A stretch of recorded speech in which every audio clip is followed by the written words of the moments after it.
But we had battles before the Repeater River. One was Altabilla. That's where I got the Silver Stars and other things that you've got here. And recommended for the big medal. Repeater River, I mean, San Pietro was a really tough battle.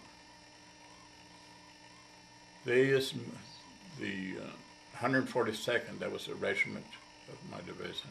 They were on Mount Lungo on our left attacking. And the 143rd was another regiment of the division attacking over this mountain. And we had made a frontal attack. The battalion of our regiment made a frontal attack in the daytime. No place to hide, so I lost all the men in my squad got wounded. None were killed. And I was the only one left. Were you wounded were you wounded as well? Not at that time, I was Okay. wounded later on. Okay. But I somehow I wasn't, and I got up to the town, and on the way I'd run into a few snipers, but that's. You were solo at this time? Or I was solo. The rifle company said my machine gun was attached to a rifle company, and I was trying to catch up with them. And apparently I got off a little bit. They went one way and I went another. I ended up by myself. And finally, somehow I made contact with the battalion commander, Colonel Melton Landry. We became really good friends after that.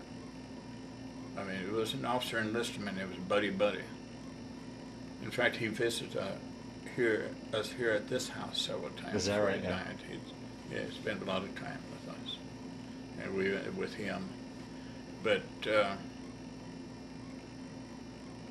he got orders to withdraw the battalion, and I stayed. I volunteered to stay and offer cover fire. By that time, I got a air-cooled machine gun. I was using that, and that's why he recommended me for this medal. After San Pietro, in fact, Christmas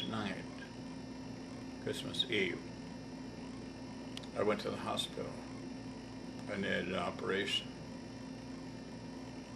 And so while I was in the hospital, they pulled the troops back for a rest.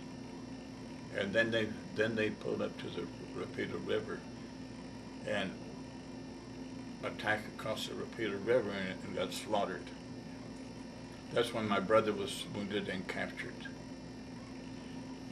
One of the drivers, Jeep drivers from the company, came to the hospital and told me about that.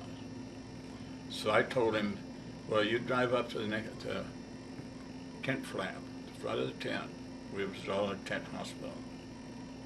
At 12 o'clock noon tomorrow, the next day, and park, and I'll be out there.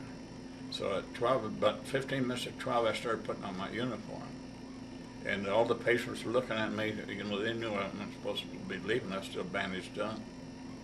So I walked out the front, there was the Jeep, I got in and we took off and went by the MP station, him waving at us to stop, and we just kept on going. And I went back to the company, who we were at the Repeater River, what was left of them. Uh-huh. And I was a platoon sergeant by that time. I was in command of the platoon. And battalion headquarters called me up. They were in a house behind us, not far from the line, and wanted me to report to the battalion commander. So I went back there, and it was a lieutenant had been in my company, Lieutenant Doobie. He said, I got word that you're a deserter from the hospital. And I don't know what to do with you. I said, I don't care what you do with me. He said, I'll just go and forget it, going back.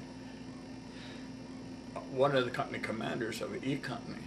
E Company was all Mexican Americans mostly from El Paso and Texas, Houston, Fort Worth, places like that.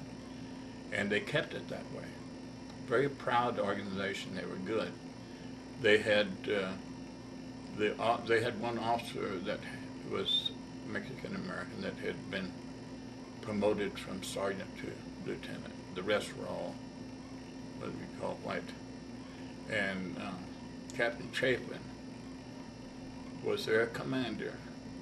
And he'd been the commander from the time we left El Paso on November 25th, 1940, and was offered a majority of promotion major, but he wouldn't. He said, no, I want to stay with my men.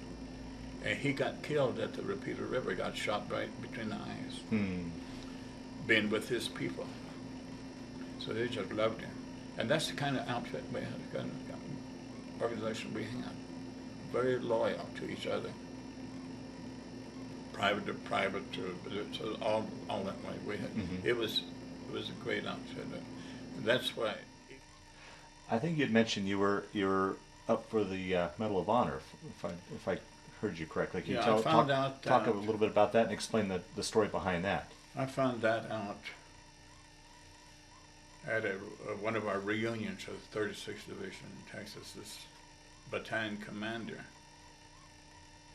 I met him because I knew of him, but I met him personally at one of our reunions, and we became really good buddies. I mean, close friends. And he asked me, he said, "You ever get the medal?" And I said, "What medal is that?" I got the Silver Star and Bronze Star and stuff. He said, "No, the big one." I said, "No, I didn't know anything about it." He said, "Well, I put you in for it." But what happened, he was wounded 6 times over the repeater. Of course, the repeater, he got shot in the leg and the chest, and in fact, he got hit here over his heart, and it hit his Parker pen, and the bullet went out the side. He got hit in the leg and other places, and his assistant in the rear battalion headquarters had placed all of his records and papers in a footlocker. And he went through the port of Naples, which was a typhus epidemic at the time, and they steam sprayed everything. So when he got his footlocker, it was just a massive wad of paper, and it was that recommendation. So he sent it in again.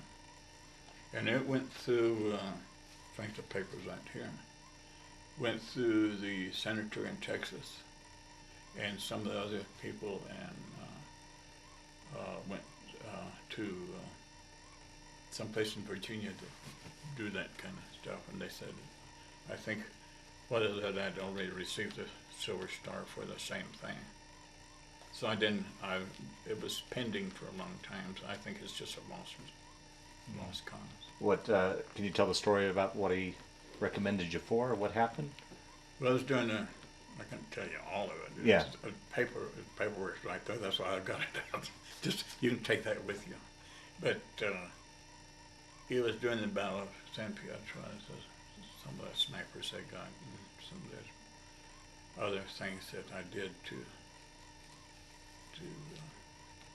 eliminate a few of the enemy and things like that. That's mainly for that. Okay.